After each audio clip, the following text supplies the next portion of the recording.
Bismillahirrahmanirrahim. Assalamualaikum warahmatullahi wabarakatuh.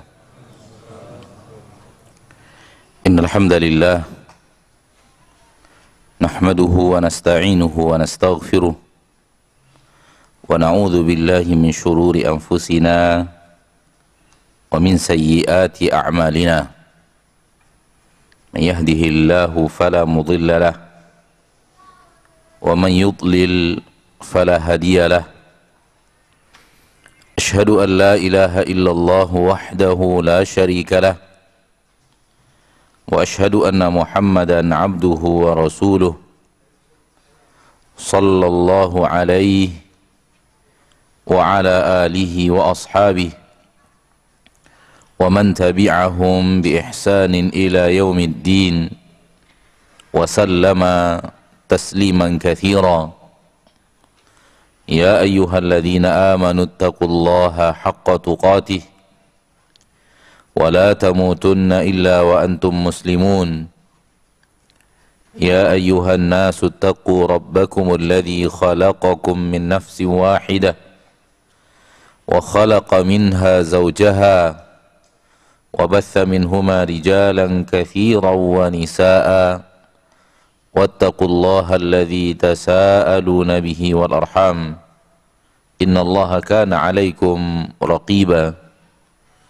يا أيها الذين آمنوا اتقوا الله وقولوا قولا سديدا يصلح لكم أعمالكم ويغفر لكم ذنوبكم ومن يطع الله ورسوله فقد فاز فوزا عظيما.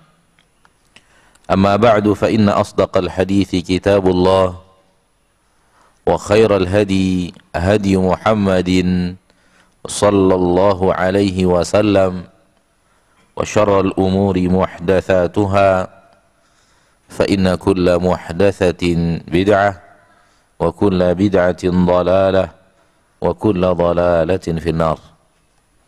معاشر المسلمين معاشر المسلمات الحاضرين والحاضرات المشاهدين والمشاهدات rahimani wa rahimakumullah. Mari kita bersyukur kepada Allah tabaraka wa ta'ala, Rabbul Izzati wal Jalalah wa Rabbul Jabaruti wal Malakuti wal Kibriyai wal Azamah, atas segala curahan rahmat dan nikmat yang senantiasa Allah berikan kepada kita di dalam kehidupan kita di permukaan bumi ini. Sungguh rahmat dan nikmat Allah yang Allah curahkan kepada kita sesuatu yang tidak bisa kita hitung. Manusia tidak akan mampu untuk menghitung jumlahnya, saking banyaknya nikmat yang Allah tabaraka wa ta'ala selalu berikan kepada kita. Walaupun terkadang nikmat itu kita gunakan untuk hal yang tidak Dia ridhoi. Nikmat yang Ia berikan kepada kita, kita balas dengan perbuatan maksiat kita kepadanya. Allah yang Maha Pengasih dan Maha Penyayang tetap mencurahkan nikmat-nikmat itu kepada kita. Karena Ia sangat menyayangi kita, hamba-hambanya. Dan kasih sayang Allah kepada manusia, kepada para hamba, melebihi kasih sayang siapapun dari makhluk kepada makhluk. Salawat dan salam kepada Nabi kita tercinta, Rasul kita yang mulia, suri tauladan kita Nabi Muhammad sallallahu alaihi wasallam, yang mana beliau adalah uswatun hasanah bagi kita umat manusia, dan beliau adalah suri tauladan kita sallallahu alaihi wasallam. Dan kita dianjurkan untuk banyak bersolawat kepada Nabi kita tercinta Muhammad sallallahu alaihi wasallam, dan menjadikan Rasulullah SAW sebagai suri tauladan adalah mengikuti perintah dan larangan beliau dan beribadah kepada Allah sesuai dengan apa yang beliau perintahkan dan beliau contohkan sallallahu alaihi wasallam. Ma'asyiral muslimin, ma'asyiral muslimat, kembali pada pagi yang berbahagia ini kita bersama duduk di salah satu tempat terbaik di permukaan bumi, yaitu masjid. Semoga Allah tabaraka wa ta'ala mencurahkan kepada kita seluruh keutamaan-keutamaan, fadilah-fadilah duduk di masjid dan duduk di majelis ilmu. Di antaranya hadis yang sahih dari Nabi kita tercinta SAW diriwayatkan oleh Abu Hurairah.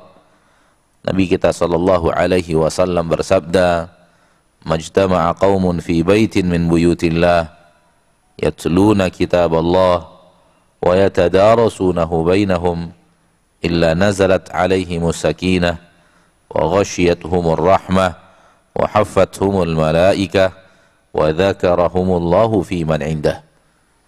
Tidaklah sekelompok orang berkumpul di salah satu rumah di antara rumah-rumah Allah, lalu mereka membaca ayat Allah dan saling mentadabburi sesama mereka, saling mempelajarinya dan memahaminya, melainkan akan turun kepada mereka ketenangan, dan mereka akan diliputi oleh rahmat, dikelilingi oleh malaikat, dan Allah tabaraka wa ta'ala akan menyebut-nyebut mereka kepada makhluk yang ada di sisinya.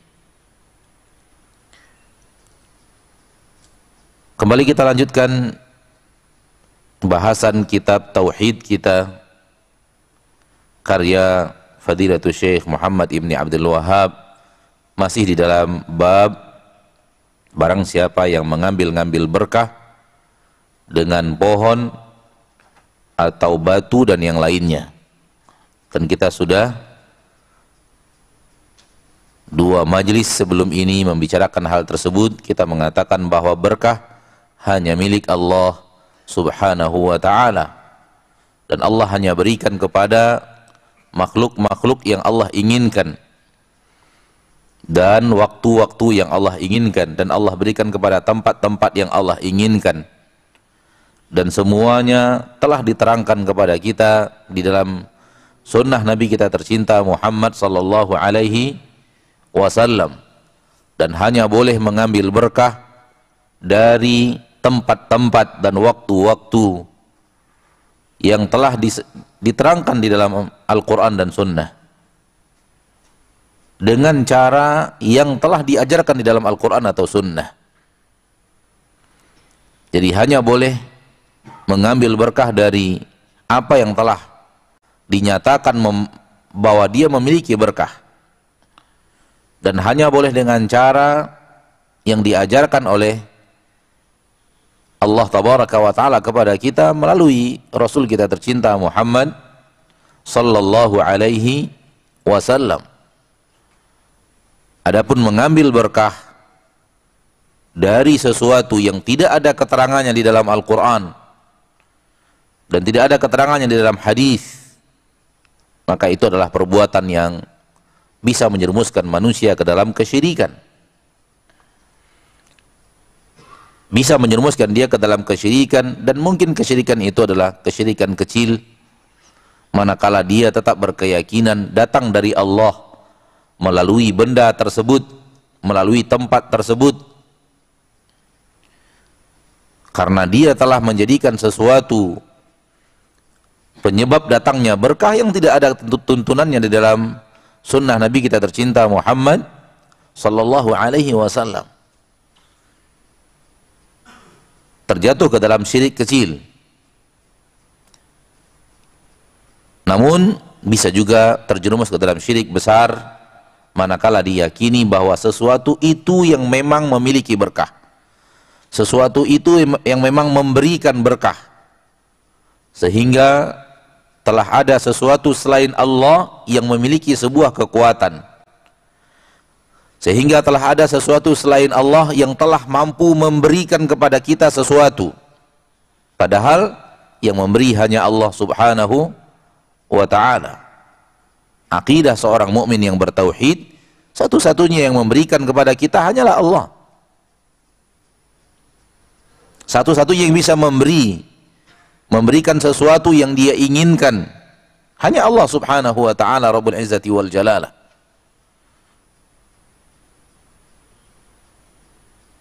Sehingga kita hanya memintanya kepada Allah. Manakala diyakini ada sesuatu yang mampu memberi selain Allah, maka terjadi penyekutuan antara Allah dan sesuatu tersebut.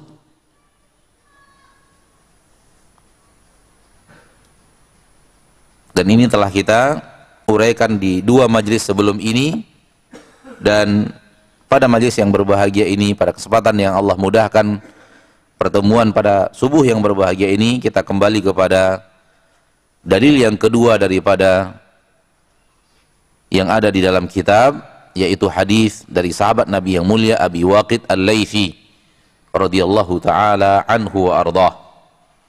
Dan kita telah mengambil bahagian tauhid pada kesempatan yang berbahagia di pertemuan yang lalu, namun belum kita bahas secara menyeluruh hadis yang mulia ini. An Abi Waqid Al-Laythi, dari Abu Waqid Al-Laythi radhiyallahu taala anhu wa ardhahu qala, beliau berkata, kharajna ma'a Rasulillah sallallahu alaihi wasallam ila Hunain. Kami keluar bersama Nabi sallallahu alaihi wasallam menuju Hunain. Dan Hunain adalah sebuah tempat di mana terjadi peperangan yang sangat masyhur, yaitu perang Hunain. Dikenal dengan nama perang tersebut dengan tempatnya. Dan perang Hunain terjadi setelah Fathu Makkah. Terjadi setelah Fathu Makkah, setelah penaklukan kota Makkah. Dan kita tahu pada saat penaklukan kota Makkah, orang benar-benar terkesima dengan sifat pemaafnya Nabi Muhammad sallallahu alaihi wasallam. Beliau memaafkan di saat beliau mampu untuk melakukan aksi balas. Dan itu sifat pemaaf yang benar-benar pemaaf akan terlihat. Berbeda kalau kita memaafkan di dalam kondisi kita lemah. Bisa difahami apa yang Anda maksud? Kita maafkan, namun kondisi kita yang tertindas. Dan kita memaafkan orang yang menindas kita. Sementara orang yang menindas kita penguasa, orang kuat, orang yang kita tidak mampu melawannya, dan kita maafkan.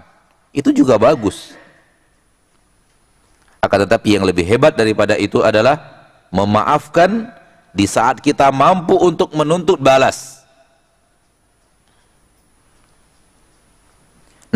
Nabi SAW dicela, dicaci, dimaki, diperangi 21 tahun lamanya oleh orang-orang Quraisy. Mulai daripada Nabi berdakwah sampai penaklukan kota Makkah. Dan penaklukan kota Makkah terjadi pada tahun 8 Hijriyah. 8 tahun setelah hijrah.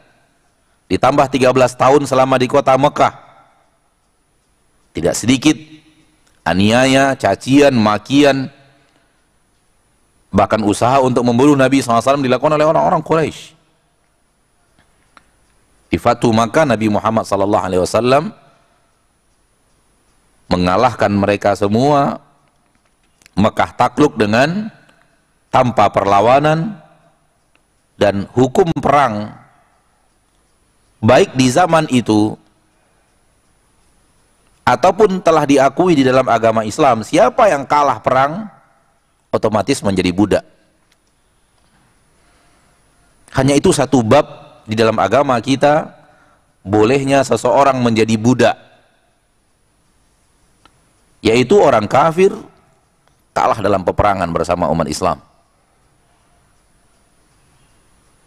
Sementara pintu perbudakan banyak, pintu untuk diperintahkan untuk keluar dari perbudakan banyak dalam agama kita. Pintu yang di dalamnya dianjurkan untuk memerdekakan budak banyak. Namun pintu masuknya cuma satu, yaitu orang kafir yang kalah perang. Kita tidak ingin berpanjang-panjang dalam kasus perbudakan ini. Intinya adalah hidup penduduk Mekah seketika berubah. Hari ini raja, besok menjadi budak. Dan itu bukan hal yang ringan. Budak adalah manusia milik manusia. Dan orang Quraisy yang kalah perang, mereka, istrinya, anak-anaknya akan menjadi budak di saat mereka dikalahkan perang. Hartanya akan menjadi milik yang memenangkan peperangan, menjadi harta ghanimah, harta hasil perang.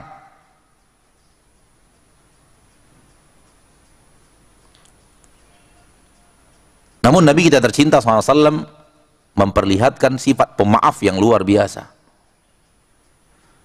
Disuruh mereka untuk berkumpul di Masjidil Haram, dan mereka bertanya kepada penduduk Mekah, apa yang kalian kira saya akan lakukan sekarang kepada kalian? Setelah 21 tahun perlakuan mereka yang sangat keji kepada Nabi Muhammad SAW, Nabi bertanya kepada mereka, ma dhanantum anni fa'ilun bikum, apa yang kalian kira akan saya lakukan kepada kalian hari ini? Baru keluar kata-kata mereka, akhun karim, ibnu akhin karim, engkau adalah saudara kami yang mulia, anak dari saudara yang mulia. Mana selama ini kata-kata itu dari orang Quraisy? Kesombongan, kekuasaan, ingin membela nenek moyang dan keturunan, adat istiadat, telah membutakan mata mereka dari kebenaran yang mereka katakan pada hari itu. Dan apa yang mereka katakan pada hari itu kalimat jujur, yang selama ini tertutupi oleh kesombongan mereka, keinginan untuk membela kebiasaan nenek moyang di kota Mekah, adat istiadat.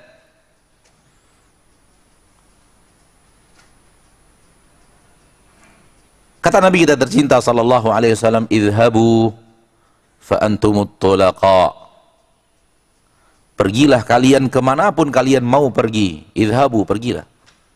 Fa antumut tulaqa, kalian semuanya orang yang merdeka, dimerdekakan semuanya, tak ada satupun yang menjadi budak.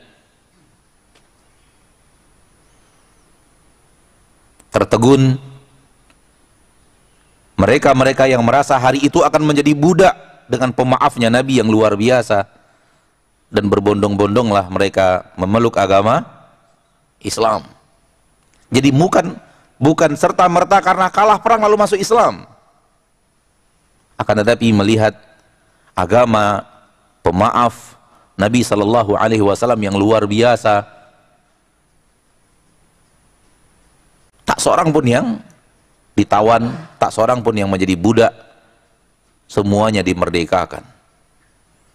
Masuk Islamlah orang-orang yang selama ini sangat benci kepada Nabi kita tercinta SAW karena melihat hal yang luar biasa itu. Dan kemudian sebahagian mereka, lebih kurang 2000, ikut bersama Nabi ke perang Hunain, ke arah Taif. Dan dalam peperangan tersebut kaum muslimin benar-benar memiliki personil perang yang sangat banyak, 12.000, sehingga timbul kesombongan,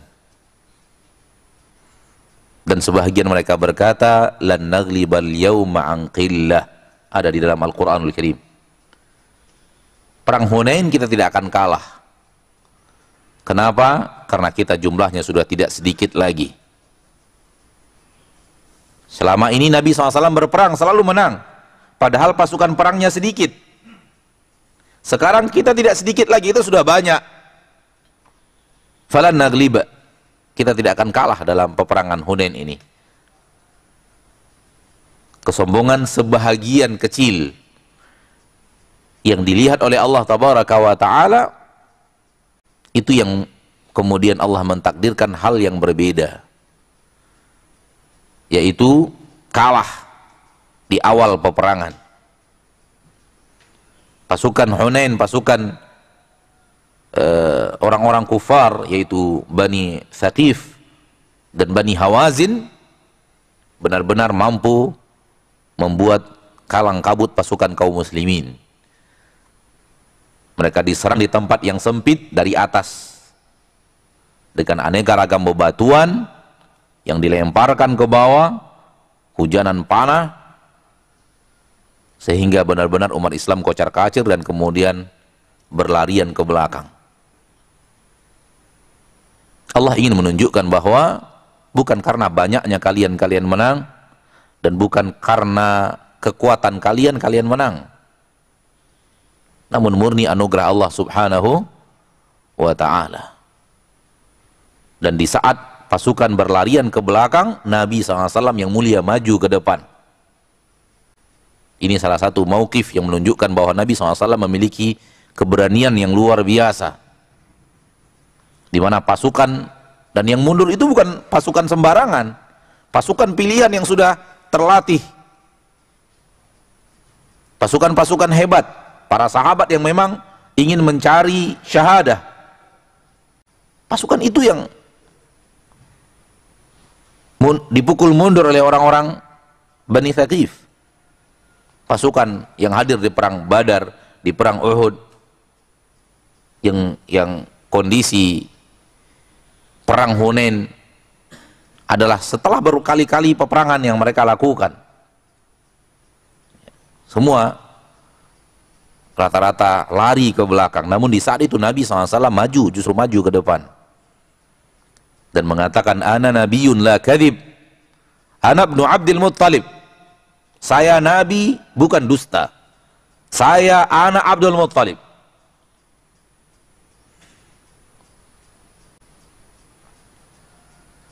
Dan ini seperti yang kita katakan, salah satu bentuk daripada sejarah yang membuktikan keberanian Nabi kita tercinta sallallahu alaihi wasallam, seperti yang dikatakan oleh para sahabat, karena Nabi SAW asyja'an nas, adalah Nabi kita tercinta Muhammad SAW orang yang paling pemberani.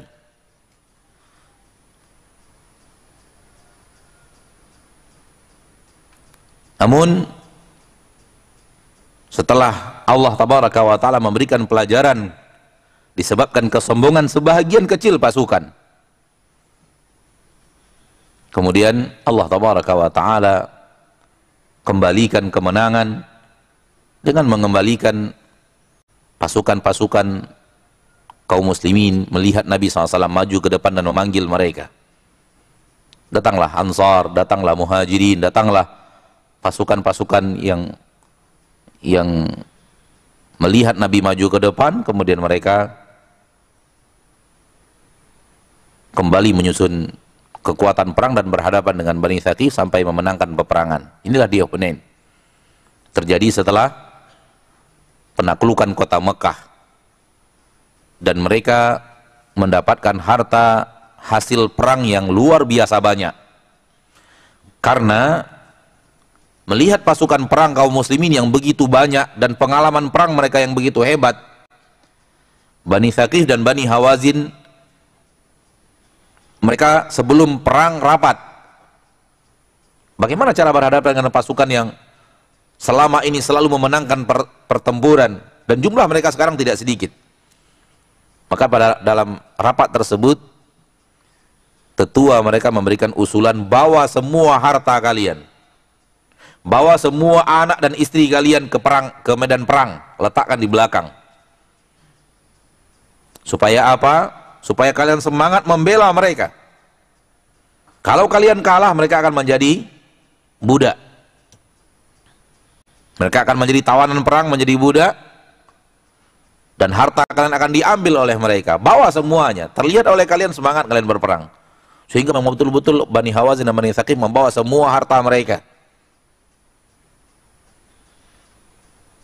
Di sana kaum muslimin setelah memenangkan pertempuran dengan izin Allah tabaraka wa ta'ala, setelah Allah mengalahkan untuk memberikan pelajaran, mendapatkan harta ghanimah yang sangat besar.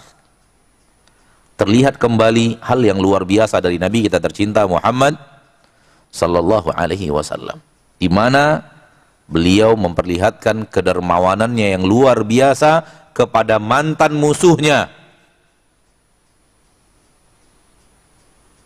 Mantan musuhnya yang kemarin saja masuk Islam,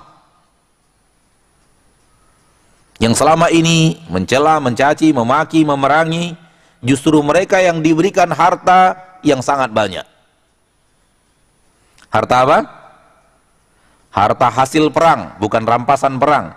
Mari kita tukar kalimat rampasan perang kepada hasil perang. Karena umat Islam berperang bukan untuk merampas.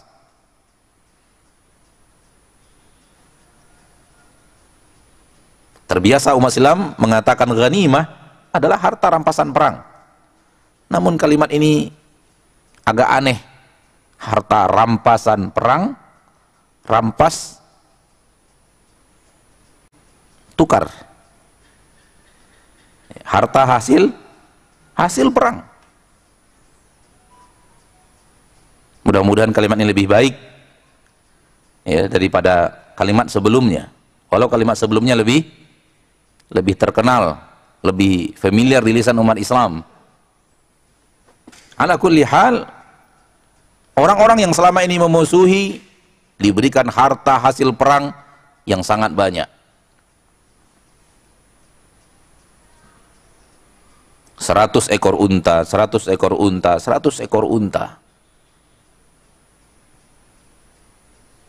Karena manusia hatinya akan tergugah kepada orang yang berbuat baik kepadanya.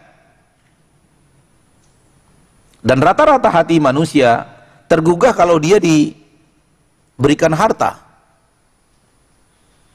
Dan itu yang diinginkan Nabi kita tercinta Muhammad sallallahu alaihi wasallam. Diberikan 100 ekor unta, 100 ekor unta, 100 ekor unta. 100 ekor unta bukan harta yang sedikit.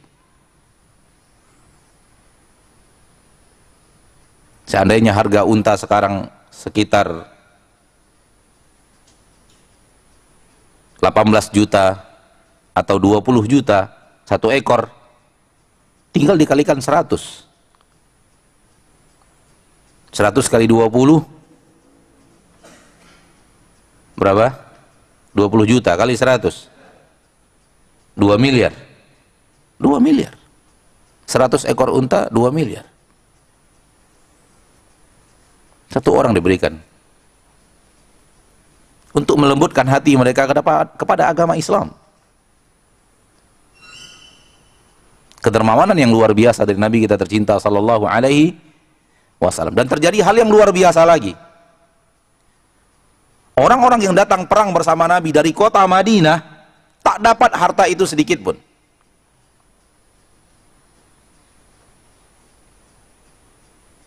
Yang biasanya harta hasil perang itu diberikan kepada personil perang. Namun di saat itu Nabi Shallallahu Alaihi Wasallam tidak melakukan itu. Justru semua harta itu dibagikan di kota Makkah habis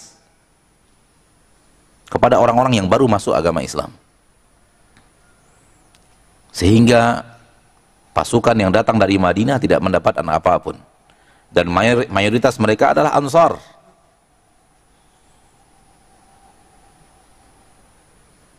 Sehingga melihat hal yang aneh ini, ada sedikit gonjang-ganjing di tengah Ansar. Manusia, mereka para sahabat, generasi terbaik umat Islam, akan tapi mereka juga manusia. Dan gonjang-ganjing itu lebih kurang berbunyi, oh seperti ini kalau Nabi sudah kembali bertemu dengan kaumnya. Kalau Nabi saja masih ada gonjang-ganjing, apalagi ustadz di zaman kita sekarang ya. Lebih parah lagi gonjang-ganjing dari muridnya ya. Kenapa tersenyum? Walaupun pakai masker nampak senyumnya. Itu Nabi Shallallahu Alaihi Wasallam. Manusia paling sempurna biografinya. Apalagi kita, yang biografi kita semoga Allah tutupi, memiliki kekeliruan, kesalahan, kekurangan di sana sini. Namun Nabi kita SAW tidak memiliki kekeliruan apapun. Namun dikala itu terjadi hal yang seperti itu, Nabi sudah bertemu kembali dengan kaumnya. Karena Nabi SAW dari kota Mekah, dan rata-rata penduduk Mekah ada hubungan kekerabatan dengan Nabi kita tercinta Muhammad Sallallahu Alaihi Wasallam, sehingga harta dicurahkan semuanya untuk mereka. Pemandangan yang tak lazim, tak biasanya seperti itu.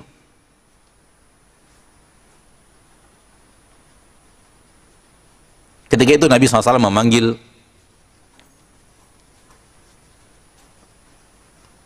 pemuka Ansar dan bertanya kepada dia. Kalau tidak salah yang dipanggil adalah Sa'ad bin Ubadah, salah seorang pemimpin Ansar, orang yang dihormati, dimuliakan dari Ansar, dan bertanya kepadanya tentang gonjang-ganjing yang terdengar ke telinga Nabi SAW, dan disampaikan apa adanya oleh Sa'ad bin Ubadah radhiyallahu anhu wa ardah. Begini.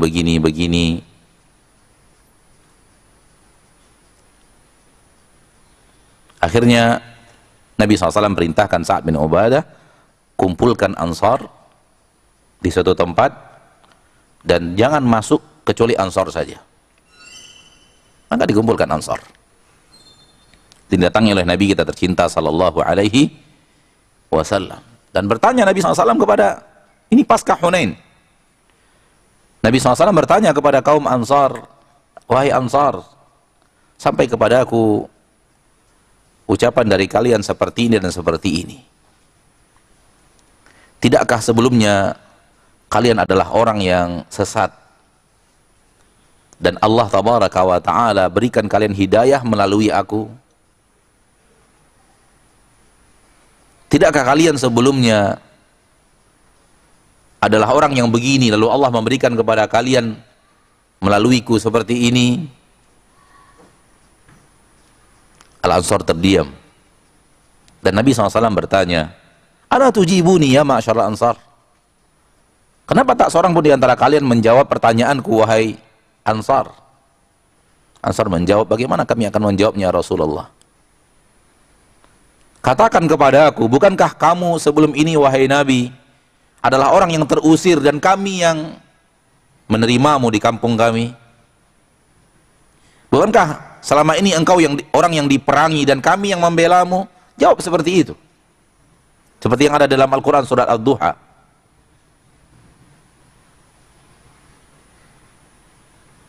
Wahai Ansar, kata Nabi SAW, kalaulah bukan karena hijrah, aku ingin menjadi penduduk Ansar, aku ingin menjadi penduduk Madinah, karena ibu Nabi dari Madinah, walau ayahnya dari Mekah.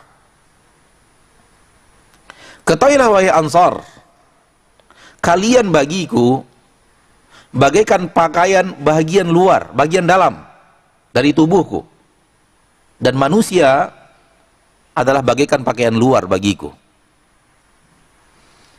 An-nasu dithar wal ansaru syiar. Manusia bagiku yang banyak ini bagaikan pakaianku bagian luar, dan Ansar bagaikan pakaianku yang bagian dalam. Menunjukkan apa?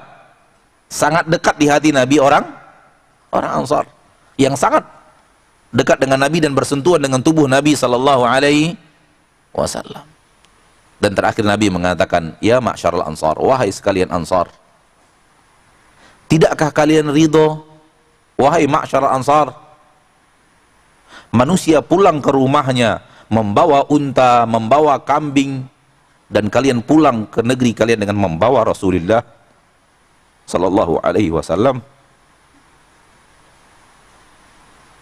Tidakkah kalian ridho wahai Ansar, kalian akan pulang ke kota Madinah bersama Rasulullah Sallallahu Alaihi Wasallam, sementara manusia pulang ke rumahnya membawa unta, membawa kambing, membawa harta. Kalian pulang ke negeri kalian membawa Rasulullah Sallallahu Alaihi Wasallam. Ketika itu Ansar semuanya mengatakan, radina ya Rasulullah, radina. Kami ridho ya Rasulullah, kami ridho ya Rasulullah. Nabi memberikan kepada Ansar penglihatan yang berbeda dengan penglihatan mereka sebelum mereka bertemu dengan Nabi kita tercinta Muhammad sallallahu alaihi wasallam bersama Rasul. Dunia akan dikorbankan. Sekarang dunia diberikan kepada orang dan mereka pulang bersama Rasul sallallahu alaihi wasallam. Kemuliaan apalagi yang lebih daripada itu? Pulang ke negeri mereka bersama Rasulullah sallallahu alaihi wasallam, sementara manusia pulang dengan harta, dengan dunia. Kemudian Nabi mendoakan Ansar, Allahumma arhamil Ansar, ya Allah berikan rahmatmu kepada kaum Ansar, wa abna'al Ansar, kepada anak-anak Ansar, wa abna'il Ansar, kepada keturunan-keturunan Ansar. Ini dia perang Hunain, ya, di dalamnya terdapat hal-hal yang luar biasa. Berkata Abu Waqid Al-Laythi, wa nahnu hudatsa'u ahdin bil kufur, dan ketika itu kami baru saja lepas dari kekufuran, yaitu baru saja masuk Islam. Menunjukkan bahwa orang yang baru terlepas dari kekufuran, kesyirikan, boleh jadi benih-benih kekufuran itu masih ada di dalam diri mereka. Pekerjaan-pekerjaan yang selama ini mereka geluti itu belum semuanya habis. Dan itu yang penyebab perkataan mereka kepada Nabi kita tercinta sallallahu alaihi wasallam, ij'al lana dzata anwat kama lahum dzatu anwat. Tunjukkan untuk kami pohon dzatu anwat, pohon berkah, sebagaimana mereka orang-orang musyrikin memiliki pohon berkah. Disebabkan mereka baru masuk agama Islam. Karena masih ada kebiasaan-kebiasaan jahiliyah yang ada di hati mereka, ditambah dengan ilmu yang belum seberapa karena baru masuk agama Islam. Menunjukkan bahwa pertanyaan-pertanyaan itu yang seperti itu datang dari orang-orang yang belum kuat akidahnya di dalam agama Islam, yang baru kemarin masuk agama Islam, sehingga kebiasaan-kebiasaan mereka yang tidak benar itu masih mewarnai hatinya. Dan orang-orang yang seperti itu yang berkata kepada Nabi kita tercinta sallallahu alaihi wasallam, wa nahnu hudatsa'u ahdin bil kufur, kami baru saja lepas daripada kekufuran. Bil munasabah, di dalam syarah hadis ini para ulama juga membawakan kisah Nabi sallallahu alaihi wasallam berkata kepada Aisyah, wahai Aisyah, kalaulah bukan karena kaummu, yaitu orang Mekah, baru saja lepas daripada kekufuran dan baru saja masuk agama Islam, aku ingin meruntuhkan Ka'bah yang ada sekarang. Dan aku ingin membangunnya seperti bangunan Ka'bah Nabi Ibrahim. Karena Ka'bah Nabi Ibrahim tidak sama dengan Ka'bah yang sekarang. Ka'bah Nabi Ibrahim hanya memiliki dua sisi, dua sudut. Bagi yang sudah ke Mekah atau melihat Mekah, Ka'bah sekarang 4. Di zaman Nabi Ibrahim hanya 2 sudut yang ada, Hajar Aswad dan sudut yang disebut dengan Rukun Yamani. Hanya itu 2. Kemudian dinding Ka'bah berlanjut sampai ke yang disebut sekarang dengan Hijr Ismail. Memutar dia balik lagi ke sudut Hajar Aswad. Rukun Yamani, Hajar Aswad, bisa difahami? Rukun Yamani, Hajar Aswad, bangunan Ka'bah seperti ini. Itu bangunan Ka'bah yang dibangun oleh Nabi Ibrahim. Dan aku akan jadikan Ka'bah itu memiliki 2 pintu, pintu masuk, pintu keluar. Kata Nabi SAW, laula anna qaumiki haditha ahdin bil Islam, kalaulah bukan karena kaummu, yaitu orang-orang Mekah, orang yang baru masuk Islam, baru saja keluar daripada kekufuran, niscaya aku ingin meruntuhkan Ka'bah ini. Namun tidak jadi dilakukan oleh Nabi kita tercinta Muhammad SAW. Takut orang Quraisy kembali benci mereka kepada Nabi SAW datang lagi, karena mereka benar-benar memuliakan Ka'bah. kaum yang benar-benar mengagungkan Ka'bah, sehingga meruntuhkan Ka'bah bagi mereka adalah sebuah perbuatan yang sangat luar biasa tercela. Dahulu kala saja, di saat Nabi SAW berusia 35 tahun ketika pembaharuan Ka'bah, itu Ka'bah sudah dalam keadaan sangat tidak layak, orang mereka tidak berani meruntuhkan Ka'bah. Apalagi sekarang bangunan Ka'bah sedang layak-layaknya. Kenapa diruntuhkan oleh Nabi Muhammad? Takut terjadi fitnah di hati mereka sehingga tidak jadi. Sehingga tidak jadi dikerjakan. Kemudian di zaman Abdullah bin Zubair menjadi pemimpin di kota Mekah, dihancurkanlah Ka'bah itu. Dibangun seperti bangunan Ka'bah Nabi Ibrahim. Beliau berencana untuk mewujudkan cita-cita Nabi Muhammad sallallahu alaihi wasallam. Kemudian ketika beliau kalah dan kemudian Mekah kembali dikuasai dan pemimpin di kota Mekah itu adalah Hajjaj, dikembalikan seperti bangunan ketika Nabi hidup. Dan bangunan itu yang sekarang kita lihat sampai sekarang. Jadi baru berpindah dari dari kufur ke Islam bisa punya pengaruh di dalam jiwa manusia, di mana iman belum kokoh, akidah belum kuat, bisa membuat mereka kembali kepada kekufuran kalau tidak berhati-hati menanganinya. Nah, kata Abu Waqid Al-Laitsi dalam hadis ini, walil musyrikina sidratun ya'kufuna indaha. Dalam perjalanan menuju Hunain, mereka bertemu dengan pohon orang-orang musyrikin, di mana orang musyrikin duduk mengitari pohon itu. Wa yanutuna biha aslihatahum, mereka menggantung-gantungkan pedang mereka di pohon tersebut. Yuqalu laha dzatu anwat, yang disebut namanya dengan dzatu anwat.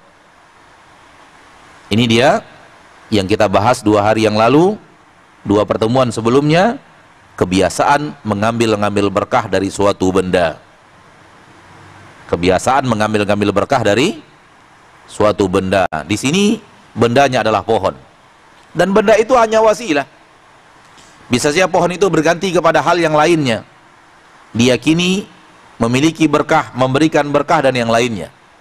Namun orang Quraisy pada waktu itu mereka mengambil berkah dari pohon, digantungkan pedang mereka di pohon itu, diyakini bahwa kalau pedang sudah digantung akan membawa berkah kepada pedang tersebut. Dia tidak lagi menjadi pedang biasa seperti pedang-pedang yang lainnya, namun pedang yang kuat, pedang yang tajam, pedang yang sulit untuk dikalahkan, pedang yang gampang membawa kemenangan. Seperti itu keyakinan Quraisy. Dan ini juga terjadi pada zaman kita. Kebiasaan mengambil berkah dari suatu tempat, dari suatu benda, bahwa benda itu mampu mengatakan ini, mendatangkan itu, mampu memberikan kesembuhan kepada penyakit, mampu memberikan rezeki yang berlimpah dan semacamnya. Dan sudah ana ceritakan di majelis ini beberapa waktu yang lalu, bahwa seseorang yang pernah duduk di majelis taklim bersama kita, kemudian setelah mengerti dan memahami masalah tauhid ini, kemudian menceritakan bahwa dia memiliki kain kafan, yang kain kafan itu sudah dizikir-zikirkan oleh gurunya ketika dulu belajar di kampungnya, dan kemana-mana kain kafan itu dibawa, dan mereka yakini bahwa kain kafan yang telah dizikirkan itu bukan kain kafan sembarangan lagi, namun kain kafan yang menjaga mereka agar aman dalam perjalanan, kain kafan yang memberikan keamanan di rumah mereka ketika diletakkan di rumah. Hal yang seperti itu persis seperti yang dilakukan oleh orang-orang Quraisy. Bahkan dia mengatakan, ya, dia langsung bercerita kepada ana bahwa kami meyakini ketika kami wafat nanti dibungkus pakai kain kafan itu, dikafani pakai kain kafan itu, hatta malaikat penjaga, malaikat di alam barzah pun nggak akan berani bertanya. Subhanallah. Sampai dua malaikat yang akan datang di alam barzakh pun itu tidak berani bertanya kalau dibungkus pakai kain kafan yang telah dizikirkan oleh guru tersebut.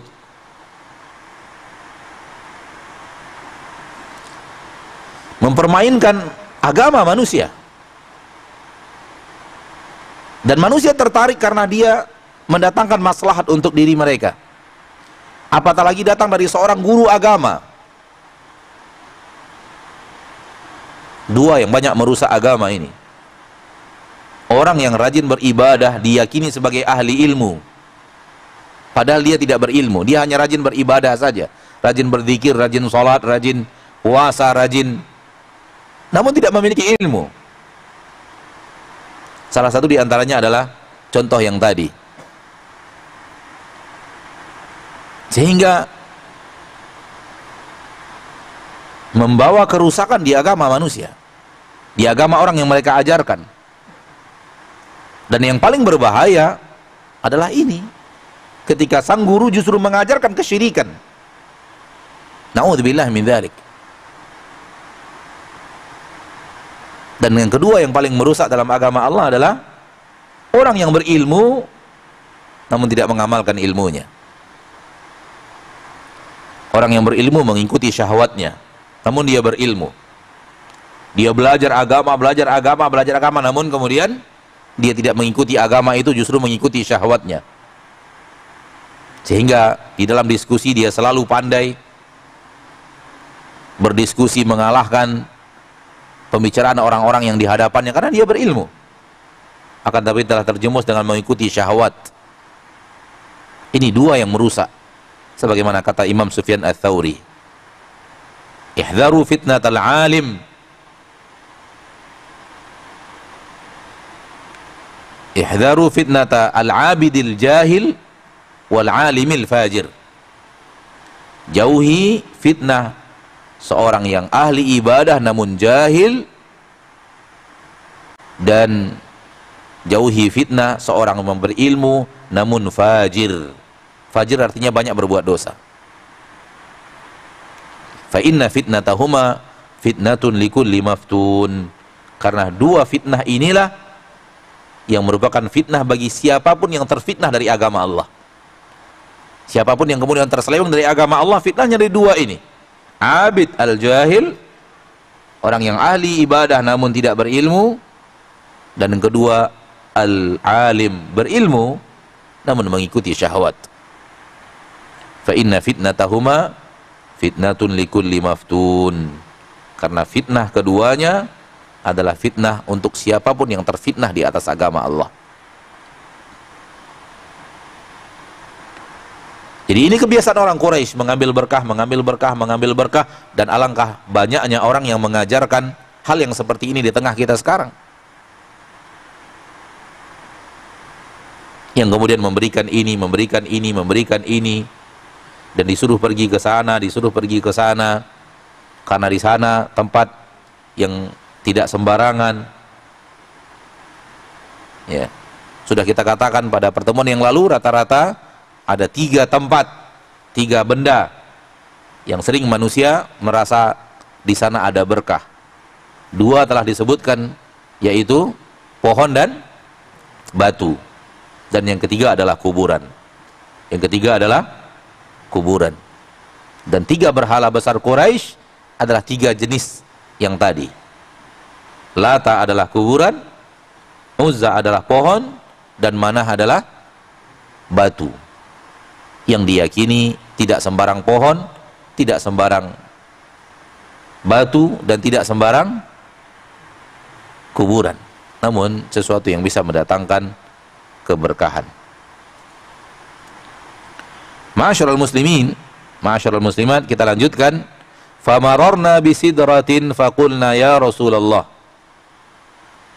Kami melewati sebuah pohon dzatu anwat milik orang Quraisy. Faqulna, lalu kami berkata, ya Rasulullah, wahai Rasulullah, ij'al lana dzata anwat. Tunjukkan untuk kami dzatu anwat. Mana dzatu anwat kita umat Islam?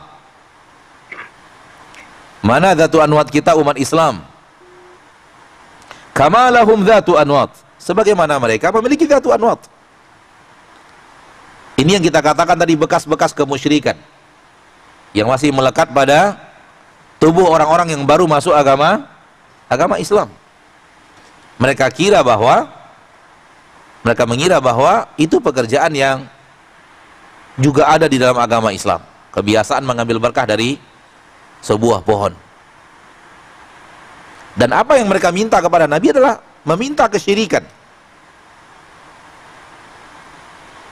Karena hal yang seperti itu adalah syirik.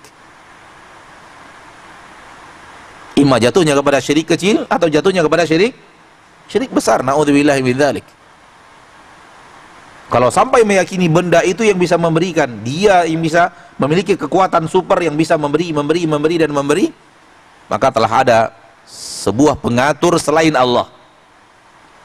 Telah ada sesuatu kekuatan yang mampu memberi selain Allah. Itu dia letak kesyirikan. Di situ dia letak kesyirikannya. Itu telah menyekutukan Allah dengan sesuatu. Berarti yang mengatur tidak lagi hanya Allah. Ada sesuatu selain Allah yang mengatur. Berarti yang memberi tidak hanya lagi Allah. Berarti ada sesuatu yang memberi selain Allah. Berarti yang mendatangkan kebaikan tidak lagi Allah. Ada sesuatu yang mendatangkan kebaikan, yaitu mendatangkan berkah selain Allah. Di situ sisi bahwa Allah telah disekutukan. Sehingga Nabi SAW berkata, Allahu Akbar, innaha sunan qultum walladhi nafsi biyadih, kama qalat banu Israel li Musa, ij'al lana ilahan kama lahum aliha. Allahu Akbar, Nabi bertakbir. Ini menunjukkan boleh bertakbir manakala kita melihat sesuatu yang besar. Baik sesuatu yang besar itu sesuatu yang besar yang baik sehingga kita takjub, atau sesuatu yang besar yang dia adalah buruk. Di sini Nabi sedang berhadapan dengan sesuatu yang besar, namun besar karena apa? Karena buruknya. Dan di sisi lain Nabi bertakbir melihat takjub kepada sesuatu yang baik. Dan bertakbir untuk sesuatu yang baik terkenal, masyhur. Namun bertakbir untuk sesuatu yang buruk tidak masyhur. Bertakbir untuk sesuatu yang buruk tidak masyhur. Namun hadis ini menunjukkan bahwa boleh bertakbir manakala kita melihat sesuatu yang besar walaupun buruk. Lalu kita agungkan Allah Subhanahu wa taala dengan mengatakan Allahu Akbar. Seperti yang dilakukan oleh Nabi kita tercinta Muhammad sallallahu alaihi wasallam. Apapun dalam kehidupan kita, kadang kita melihat sesuatu yang besar, yang menakjubkan kita, kita katakan Allahu Akbar. Atau kita lihat sesuatu yang sangat buruk terjadi, yang tidak lazim dan tidak biasa, lalu kita katakan Allahu Akbar. Kedua-duanya boleh. Ya. Nabi mengatakan innahas sunan qultum. Apa yang kalian katakan ini adalah kebiasaan orang-orang sebelum kalian. Walladzi nafsi biyadih, dan Nabi bersumpah dengan nama Allah, demi yang jiwaku ada di tangannya. Demi yang jiwaku ada di tangannya. Ini juga menunjukkan bahwa Allah yang kita ibadati memiliki tangan. Nabi mengatakan seperti itu. Namun kita tidak pernah tahu seperti apa, bagaimana. Dan karena Nabi tidak pernah menyampaikannya kepada kita, dan Allah tidak pernah memberitahu kita kepada kita di dalam Al-Quran bagaimana tangannya. Namun Allah mengatakan di dalam Al-Quran, dan Nabi mengatakan bahwa Allah punya tangan. Bahkan di dalam hadis yang sahih, Nabi mengatakan Allah menciptakan Nabi Adam dengan kedua tangannya. Allah menciptakan Adam dengan tangannya. Allah menulis kitab Taurat dengan tangannya, dan Allah menanam tanaman di surga Firdaus dengan tangannya. Nas tegas dari Nabi kita tercinta sallallahu alaihi wasallam. Kalau di dalam Al-Quran mungkin kita tahu ayatnya banyak ketika berbicara tentang Allah memiliki tangan, ya. Termasuk perkataan Nabi Allah Taala di dalam Al-Quran ketika iblis tidak mau sujud kepada Nabi Adam, Allah mengatakan ma manaka antas juda lima khalaqtu biyadai. Apa yang membuat engkau tidak mau sujud kepada Adam yang kuciptakan dengan kedua tanganku? Ya. Dan akidah Ahlussunnah mengatakan bahwa menetapkan untuk Allah apa yang Allah katakan tentang dirinya, dan apa yang Allah kata dan apa yang dikatakan Rasul tentang Allah, kita imani semua itu. Namun kita tidak bertanya bagaimana, apakah dia seperti tangan manusia, apakah seperti tangan siapa. Tidak boleh bertanya itu. Dan tidak boleh meyakini seperti tangan makhluk, nggak boleh. Haram. Bisa jatuh kepada kekufuran, menyamakan Allah dengan makhluk. Namun menetapkan bahwa itu milik Allah. Kalau diartikan kekuatan, berarti kita pun diciptakan dengan tangan Allah. Karena kita diciptakan dengan kekuatan Allah. Berarti tidak ada spesialnya Nabi Adam dibanding makhluk yang lainnya. Berarti iblis juga Allah ciptakan dengan tangannya. Sementara Allah tidak menyebut kecuali Nabi Adam. Berarti tidak ada keutamaan kitab Taurat dibanding yang lainnya. Karena hanya satu-satunya kitab Taurat yang ditulis oleh Allah dengan tangannya. Dan Nabi Adam mendapatkan kitab Taurat telah tertulis. Kertas-kertas, lembaran kertas yang telah tertulis. Berbeda dengan Al-Quran. Al-Quran diwahyukan, Nabi langsung hafal, Nabi membacakan, ditulis oleh para sahabat. Sehingga kata para ulama Ahlussunnah, kitab Taurat lebih mulia daripada Al-Quran dari satu sisi. Sisi apa? Sisi yang tadi, bahwa dia adalah kitab yang Allah tulis langsung dengan tangannya. Jangan bayangkan bagaimana tangan Allah, nggak boleh. Jangan kaifiatkan bagaimana tangan Allah, nggak boleh. Jangan samakan tangan Allah dengan tangan makhluk, nggak boleh. Namun kalau tidak dikatakan itu tangan, berarti Taurat dan tangan itu maknanya harus dilarikan kepada kekuatan atau kekuasaan. Berarti tidak ada beda Taurat dengan yang lainnya. Tidak ada beda Nabi Adam dengan yang lainnya. Nabi Adam diciptakan dengan tangan, berarti kita juga diciptakan dengan tangan. Hewan-hewan juga diciptakan dengan tangan, berarti apa spesial Nabi Adam? Spesial Nabi Adam karena diciptakan dengan tangan. Yang lainnya kun fayakun. Kun fayakun. Sementara Nabi Adam tidak. Demikian juga apa spesialnya tanaman surga Firdaus dibanding tanaman-tanaman yang lainnya di surga Allah Tabaraka wa Ta'ala? Semoga semua kita menjadi penghuninya tanpa singgah ke neraka. Dan lihat di sini Nabi SAW mengatakan, waladzi nafsi biyadih, demi Allah yang jiwaku ada di tangannya. Kama qalat Banu Israil li Musa, yang kalian katakan ini adalah perbuatan umat-umat sebelum kalian, persis seperti yang dikatakan Banu Israil kepada Nabi Musa, ij'al lana ilahan kama lahum aliha. Tunjukkan untuk kita mana Tuhan kita sebagaimana mereka punya Tuhan. Permintaan Bani Israel adalah ketika orang-orang kufar memiliki sapi,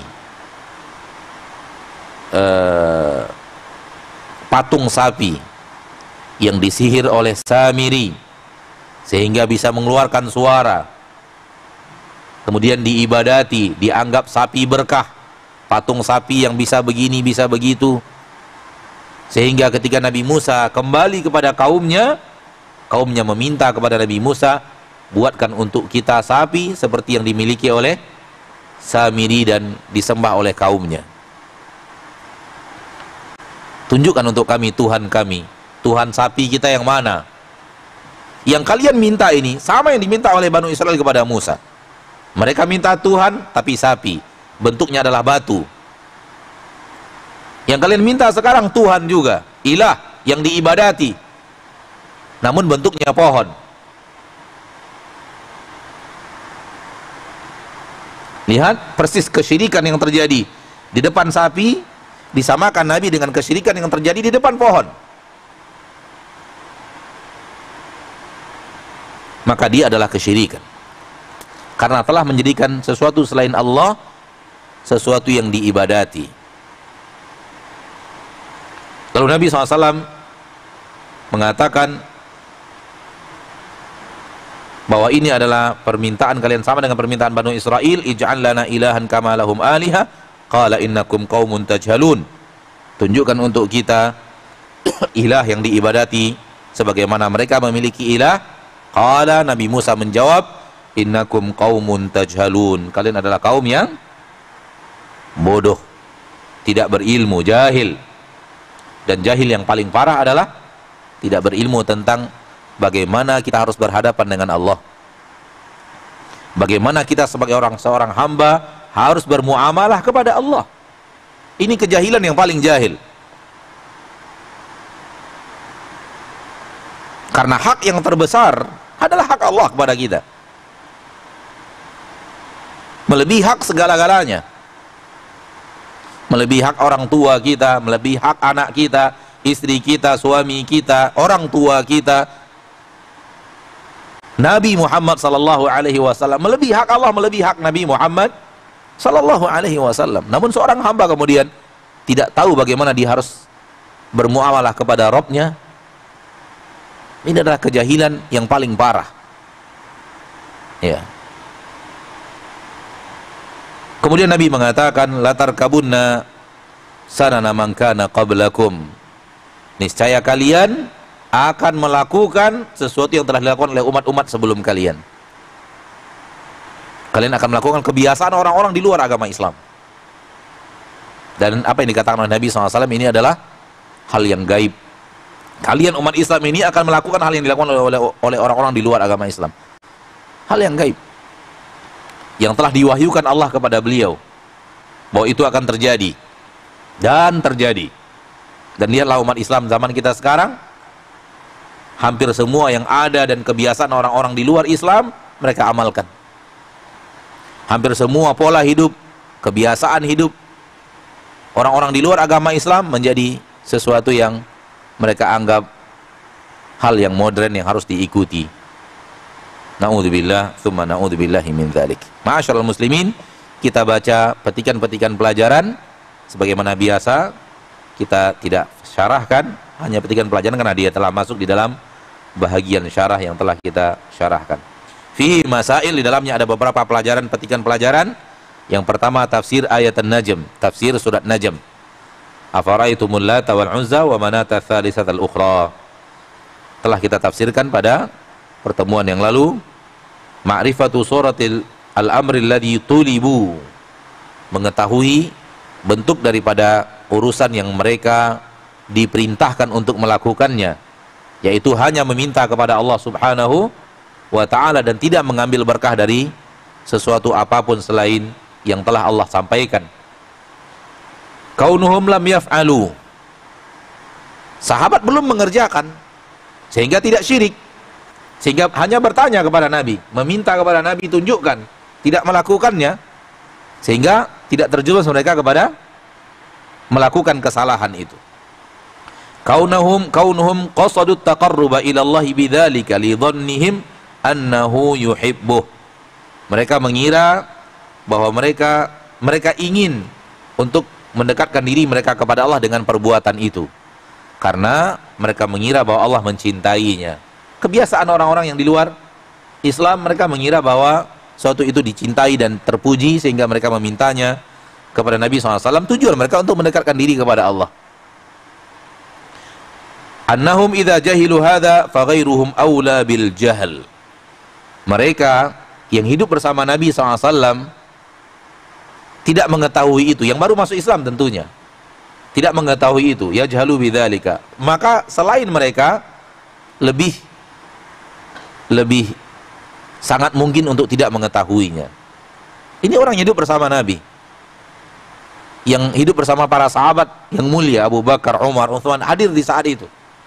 Tapi mereka, karena mereka baru masuk Islam, tidak mengetahui, maka yang lain, generasi-generasi setelahnya yang bukan hidup bersama Nabi dan tidak hidup di generasi terbaik, boleh jadi tidak mengetahui hal tersebut dan harus belajar untuk mengetahuinya. Anna lahum hasan minal hasanati wal wa'di bil maghfirah ma laysa li bighairihim. Para sahabat memiliki kebaikan-kebaikan dan janji-janji ampunan yang tidak dimiliki oleh selain mereka. kesalahan-kesalahan yang mereka lakukan, namun mereka sahabat. Mereka akan memiliki kebaikan dan janji ampunan dari Allah untuk para sahabat Nabi SAW yang tidak dimiliki oleh selain mereka. Anna Nabi SAW lam ya'dzurhum bil amri bal radda alaihim biqaulihi Allahu akbar innaha sunan la tattabi'anna sanana man kana qablakum faghalladzal amra bihadza thalath. An-Nabi SAW tidak memberikan uzur kepada mereka, kalian baru saja keluar dari kekufuran, tidak memberikan uzur itu kepada mereka. Namun Nabi keras membantah mereka. Dalam membantah mereka, Nabi sangat keras lafaznya, karena ini adalah kesyirikan, hal yang paling merusak agama seseorang manusia. Bal radda alaihim, bahkan Nabi membalas mereka dengan mengatakan Allahu akbar innaha sunan la tattabi'anna sanana man kana qablakum. Nabi bertakbir, kemudian mengatakan dia adalah kebiasaan orang-orang di luar kalian. Kemudian Nabi mengatakan kalian akan mengikuti mereka. Faghalladzal amra bihadhi thalath. Nabi membuat perkara menjadi besar, sehingga Nabi mengucapkan kalimat-kalimat besar dengan 3 perkara yang tadi disebutkan oleh Nabi sallallahu alaihi wasallam. Berikutnya al-amrul kabir wa huwa al-maqsud annahu akhbara anna talibatahum ka talibati bani Israil lamma qalu li Musa ij'al lana ilahan. Perkara yang sangat besar dalam hadis ini adalah, dan ia yang kita maksudkan di dalam membawa hadis ini dalam bab, bahwa Nabi memberitahu kepada mereka permintaan mereka ini sama dengan permintaan Bani Israel kepada Nabi Musa. Tunjukkan untuk kita mana ilah yang akan kita ibadati sebagaimana mereka memiliki ilah. Yang ke-9, anna nafya hadza min ma'na la ilaha illallah ma'a diqqatihi wa khafaihi ala ulaik. Menafikan adanya berkah-berkah di pohon, di batu, di benda, di orang, di kuburan. Ini adalah bahagian daripada makna la ilaha illallah. Dia adalah bahagian daripada tauhid. Menafikan semua itu dari mereka. Perhatikan bahwa ini perkara yang sangat halus, yang samar dari banyak orang. Mereka tidak menganggap itu bukan bahagian daripada la ilaha illallah, sehingga mereka melakukannya dan tidak merasa melanggar la ilaha illallah. Boleh jadi dalam hal itu terjadi pelanggaran terhadap la ilaha illallah sehingga menghancurkan la ilaha illallah, sebagaimana yang kita bahas pada pertemuan-pertemuan sebelumnya, bahwa apabila meyakini bahwa bendanya yang mendatangkan berkah, benda itu yang memiliki kekuatan selain Allah, dia bisa begini, bisa begitu, dan dia sendiri yang melakukannya, maka itu sudah jatuh kepada syirik besar yang menafikan la ilaha illallah.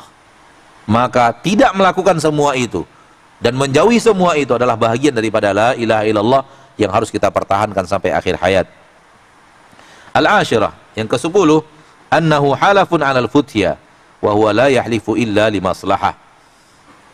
Yang ke-10, Nabi bersumpah ketika akan memberikan fatwa, akan memberikan pelajaran agama.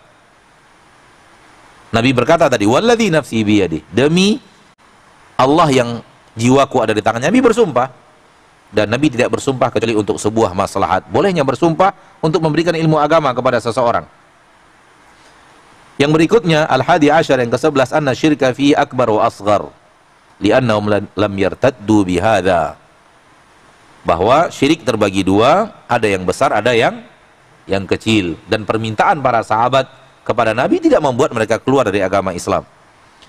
Qauluhum, yang ke-12, perkataan mereka, wa nahnu hudatsa'u ahdin bikufur, kami baru saja lepas daripada kekufuran, fihi anna ghairahum la yajhalu dzalik. Di dalamnya menunjukkan bahwa selain mereka, mereka mengetahui, tidak jahil terhadap masalah ini. Artinya sahabat-sahabat yang lama sudah tahu itu salah, itu tidak benar. Namun yang melakukannya adalah orang yang baru-baru masuk agama Islam karena mereka hudatsa'u ahdin bikufur. Yang ke-13, at-takbir inda ta'ajjub khilafan liman karihahu. Takbir ketika terheran-heran, walau dengan suatu yang buruk. Bolehnya bertakbir khilafan liman karihahu, menyelisihi perkataan orang-orang yang tidak menyetujuinya. Kalau untuk orang yang buruk tak boleh. Namun kalau untuk hal yang sifatnya baik, boleh bertakbir. Tapi yang benar adalah boleh melihat yang buruk atau yang baik kita bertakbir. Karena Nabi bertakbir ketika melihat hal yang buruk ditanyakan kepada beliau sallallahu alaihi wasallam. Ar-rabi'ah saddud dzara'i'.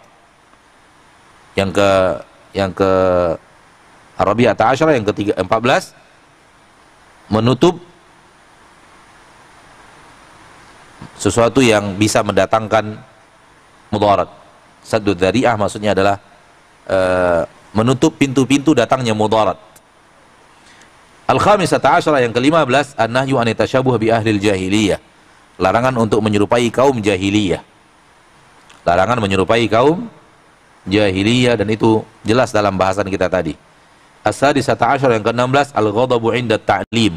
Boleh marah sehingga mengucapkan kalimat-kalimat yang berat di dalam memberikan pelajaran.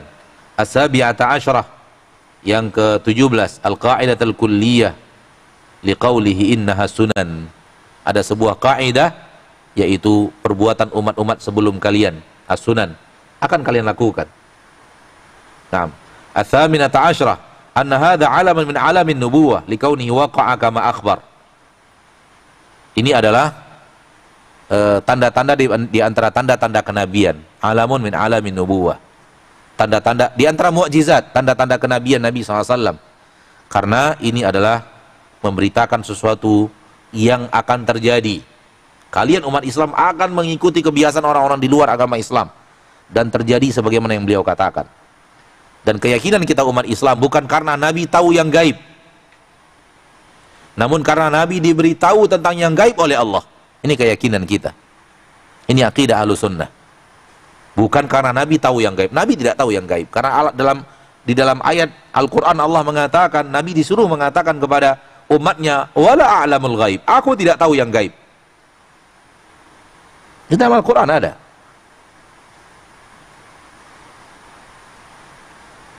Wala a'lamul gaib. Aku tidak tahu yang gaib. Maka Nabi SAW tidak tahu yang gaib, kecuali apa yang diberitahu oleh Allah kepada beliau. Dan beliau sampaikan kepada umat diantaranya ini.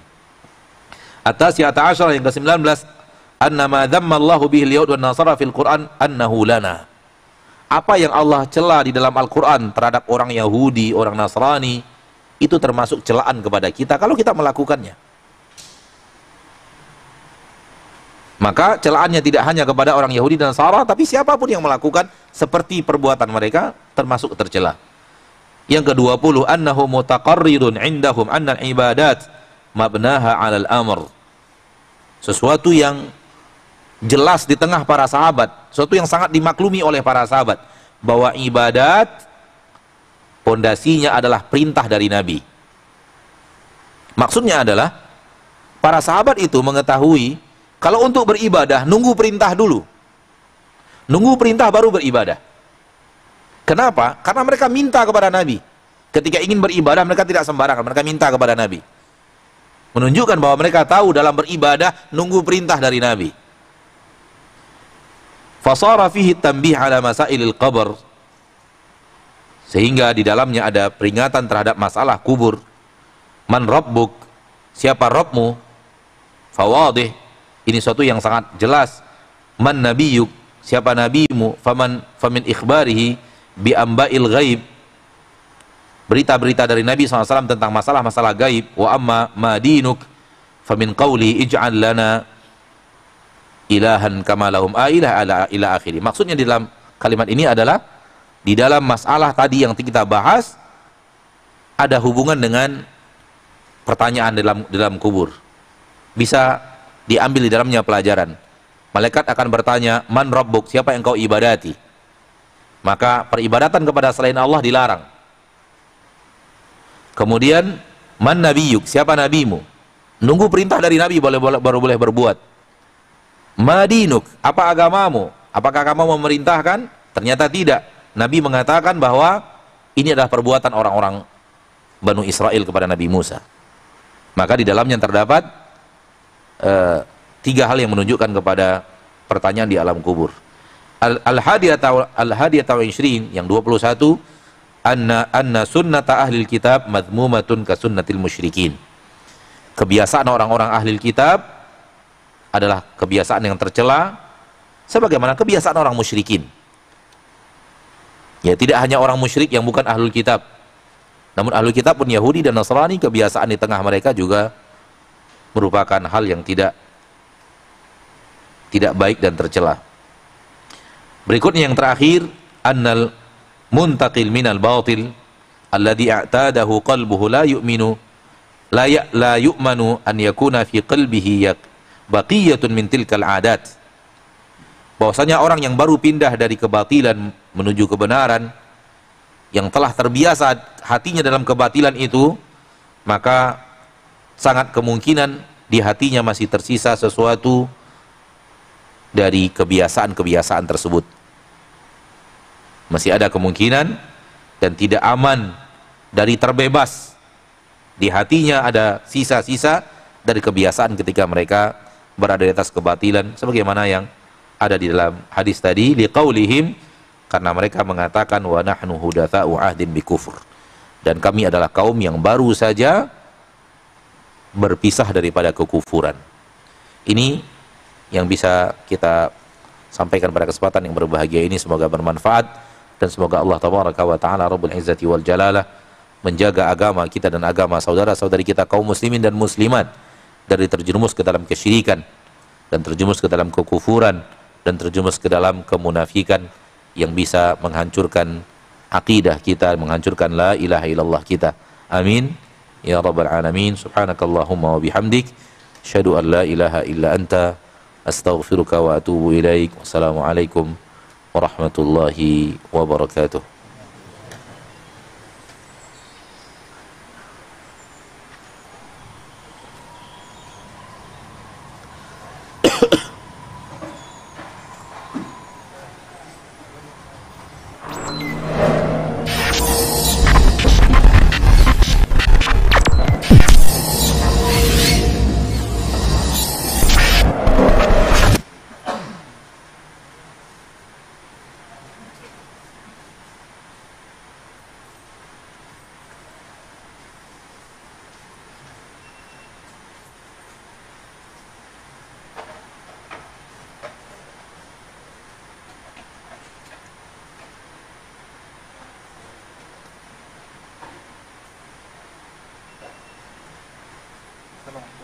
Assalamualaikum. Alhamdulillah. Perdana di Mubarak ada. Belum pasti. Belum pasti. Nengok ke siapa? Sedang proses apa ya?